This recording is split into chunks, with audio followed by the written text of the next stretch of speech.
எல்லாருக்கும் வணக்கம். இதுதான் என்னோட ஃபர்ஸ்ட் லாங் வீடியோ. இவ்வளோ நாளாக ஒரு கம்ஃபர்ட் ஜோன்லேயே இருந்துட்டேன். இப்போ தான் லாங் வீடியோ போடுறதுக்கான ஸ்டெப்ஸ் எடுத்து வச்சுருக்கேன். என்னன்னே தெரில, 4:30க்கெலாம் அலாம் வைக்காமே எழுந்திரிச்சிட்டேன். அப்படியே 5:30 வரைக்கும் பெட்லேயே படுத்திருந்துட்டு அதுக்கு மேலே எழுந்து வந்து சமைக்க ஆரம்பிச்சாச்சு. லாஸ்ட் வீக் என் தங்கச்சி வீட்டுக்கு வந்திருந்தப்போ மண்டே எழுந்து சாம்பார் சாதம் செஞ்சு தர எடுத்துகிட்டு போன்னு சொன்னேன். ஆனால் மண்டே காலையில் தூங்கிட்டேன். அதனால் எப்படியாவது செஞ்சு கொடுத்துடணும் அப்படின்னு சொல்லிட்டு அன்னைக்கு காலையிலேயே செய்ய ஆரம்பிச்சிட்டேன். அரிசி பருப்பெல்லாம் நைட்டே ஊற வச்சுட்டேன். ப்ரிப்ரேஷன் வேலைலாம் முன்னாடியே முடிஞ்சதால சீக்கிரமாகவே செஞ்சு முடிச்சிட்டேன். பிரேக்ஃபாஸ்ட்டுக்கு பூரியும் உருளைக்கிழங்கும் தான் செஞ்சிருந்தேன். இந்த சைடு சாத விசில் வரதுக்குள்ள இந்த சைடு உருளைக்கிழங்கு வேக வச்சாச்சு. காலையில நேரமா எழுந்திரிச்சிட்டு நீங்க அம்மாட்ட சொல்றேன், அவ்வளோ சந்தோஷமா கேட்குறாங்க. ஏன்னா கல்யாணத்துக்கு முன்னாடிலாம் நேரமா எழுந்துட்டு இருந்தேன். எப்போ நான் கல்யாணம் பண்ணிட்டு வந்தனோ அதுக்கப்புறம் லேட்டா தான் எழுந்திரிச்சிட்டு இருக்கேன். இது எனக்கே ஒரு புது எக்ஸ்பீரியன்ஸா இருந்தது. அதே சமயம் பிரேக்ஃபாஸ்ட்டும் சீக்கிரமா செஞ்சுட்டேன்னா இது ஒரு நல்ல அட்வான்டேஜ். நான் கொஞ்சம் ஃப்ரீயா இருந்தேன். ஹஸ்பண்ட் வீட்டில் இருந்தாங்கன்னா எனக்கு அவங்க கூட தான் டைம் ஸ்பெண்ட் பண்ணணும்னு தோணும். வேலையே ஆகாது. அதனாலேயே இப்பெல்லாம் சீக்கிரமா வேலையை முடிச்சுட்டு அவர் கூட டைம் ஸ்பெண்ட் பண்ற மாதிரி பார்த்துக்கிறது. உருளைக்கிழங்கு நல்லா வெந்துருச்சு. அதை நல்லா தோல் உரிச்சிட்டு 2 எடுத்து வச்சுட்டேன். ருத்ரன் நல்லா சாப்பிடுவான். நான் இந்த பூரி உருளைக்கிழங்கோட ரெசிபி ஆல்ரெடி ஷார்ட்ஸ்ல ஷேர் பண்ணியிருக்கேன். அடிக்கடி சொல்ல வேணாமே அப்படின்னு சொல்லிட்டு தான் ரெசிபி எதுவுமே ஷேர் பண்ணல.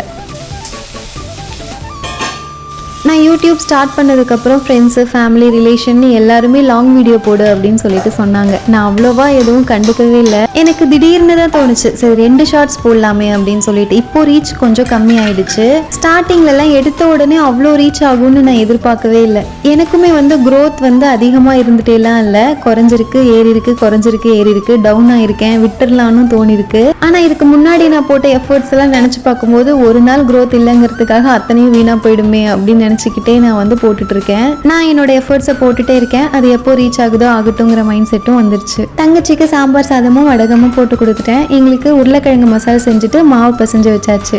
ருத்ரன் எழுந்த உடனே பால் கேட்பான். அதனால அவனுக்கு காய வச்சு ஆற வச்சுட்டு எங்களுக்கு ஒரு ட்ரிங்க்கும் போட்டு குடிச்சாச்சு. ருத்ரனும் கரெக்டாக எழுந்து வந்துட்டான். அவனுக்கு ஃபேஸ் வாஷ் ப்ரஷ் எல்லாம் பண்ணி விட்டுட்டு அதுக்கப்புறம் பால் ஊற்றி கொடுத்தேன். அவனும் அதையெல்லாம் குடிச்சிட்டான். எனக்கு பெரிய டாஸ்கே அவனுக்கு ப்ரஷ் பண்ணி விடுறது தான். ஏன்னா அவன் ஈவும் காட்ட மாட்டான், துப்பவும் மாட்டான். கொஞ்சம் கஷ்டமாக தான் இருக்குது. எப்படா பழகுவான் அப்படின்னு இருக்கு. அப்படியே ரிலாக்ஸ்டாக உட்காந்து கொஞ்ச நேரம் பேசிட்டு அந்த ஆம்லா ட்ரிங்கையும் குடிச்சிட்டு எழுந்து வந்து மாவு பிசைஞ்சு வச்சிருந்ததை எடுத்து பூரி சுட ஆரம்பிச்சிட்டேன். இன்னைக்கு என்னன்னு தெரியல, எல்லா பூரியுமே உப்பி வந்திருந்தது. ஒரே ஒரு பூரி மட்டும்தான் உப்புல. ஏன்னா எனக்குலாம் அதிசயம் எல்லா பூரியும் உப்பி வர்றதெல்லாம். நானுமே சமைக்கிறதுல அவ்வளோ எக்ஸ்பர்ட்லாம் கிடையாது. ஏதோ எனக்கு தெரிஞ்ச மாதிரி செய்வேன், அதை நான் ஷேர் பண்றேன், அவ்வளோதான். இதுக்கே நிறைய நெகட்டிவ் கமெண்ட்ஸ்லாம் வரும். ப்ளீஸ் லேர்ன் குக்கிங் அப்படிலாம் பண்ணியிருக்காங்க. இது நெகட்டிவ் கமெண்ட்னு எடுத்துக்க முடியாது. ஆனால் எனக்கு அவ்வளோ பேசிக் தெரியாமலாம் இல்லை, ஏதோ ஓரளவுக்கு தெரியும். இந்த காலேஜ் முடிச்சுட்டு கல்யாணம் ஆகிற டைமுக்கு நடுவில் கொஞ்சம் கேப் இருக்கும் இல்லையா, அதில் பிரேக்ஃபாஸ்ட்லாம் நான் தான் செய்வேன். அப்போ ஏதோ எனக்கு தெரிஞ்ச மாதிரி செஞ்சுருக்கேன், ஒரு பேசிக் நாலேஜ் கூட இல்லாமல். அதையும் நல்லா இருக்குன்னு தான் என்னோட அப்பா அம்மாலாம் சாப்பிட்டாங்க. ஒரு புளிக்குழம்போட ஆத்தென்டிக் ஃப்ளேவர் எப்படி இருக்குன்னு கூட தெரியாமல் நான் சமைச்சிட்டு இருந்திருக்கேன். அதனுடைய தாளிப்புக்கு என்னென்ன யூஸ் பண்ணணும்னு கூட எனக்கு தெரியல. இப்போ தான் எல்லாமே தனியாக சமைக்க ஆரம்பிக்கிறேன்னா, அதனால இப்போ தான் ஒன்று கற்றுக்கிற மாதிரி இருக்குது. மதியம் லஞ்சுக்கு பிரியாணி தான் செஞ்சுருந்தேன். வெஜிடபிள் பிரியாணி. ரொம்ப நாள் ஆயிடுச்சு. நான் ஒரு ஷார்ட்ஸில் கூட சொல்லியிருப்பேன், என்ன தவிர எல்லாரும் பிரியாணி நல்லா செய்கிறாங்க, நானும் கற்றுக்காம விட மாட்டேன் அப்படின்னு சொல்லிட்டு. அதனுடைய ஸ்டெப்ஸ் தான் இதெல்லாம். எனக்கு அந்த பிரியாணியோட டெக்ஸ்சரில் தான் ப்ராப்ளம். ஒன்றா குழஞ்சு போயிடும், இல்லைன்னா வேகாது.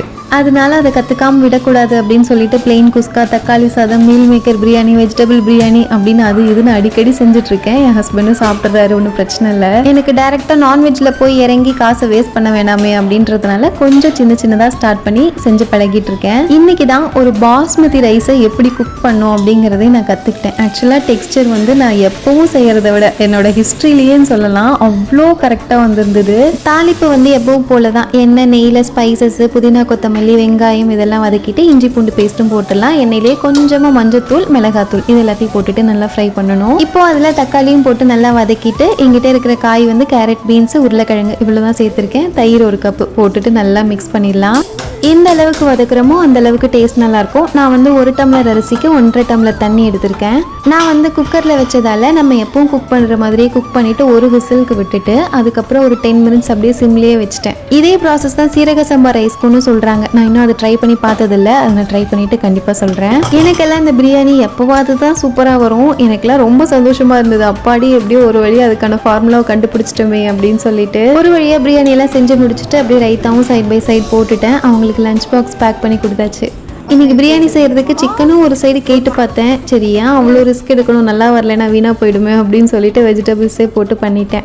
எனக்கு இந்த வேலையெல்லாம் முடிச்சுட்டு ஹப்பாடான்னு உட்கார்றதுக்கு 2 மணி ஆகும். அவங்களையும் ஆஃபீஸ்க்கு அமுச்சுட்டு நானும் என் தம்பியும் தான் இருந்தோம். நாங்கள் லஞ்சை சாப்பிட்டு முடிச்சுட்டு ருத்ரனை போய் தூங்க வைக்கலாம் அப்படின்னு சொல்லிட்டு ரூமுக்கு போயிருந்தேன். புக்ஸ்லாம் அவனுக்கு ரொம்ப பிடிக்க ஆரம்பிச்சிருச்சு. புக் இல்லாமல் தூங்குறதே கிடையாது. பெட்ல தான் இருக்கும் அவனோட புக்ஸ் எல்லாமே. அவன் தூங்கி எந்திரிக்கிறதுக்குள்ள ஒரு சேர் ஃபுல்லாக துணி இருந்தது, அதை எல்லாத்தையும் மடிச்சு வச்சிட்டேன். அவ்வளோதான், வீடியோட எண்டுக்கு வந்துட்டோம். மறுபடியும் நெக்ஸ்ட் வீடியோவில் பார்க்கலாம்.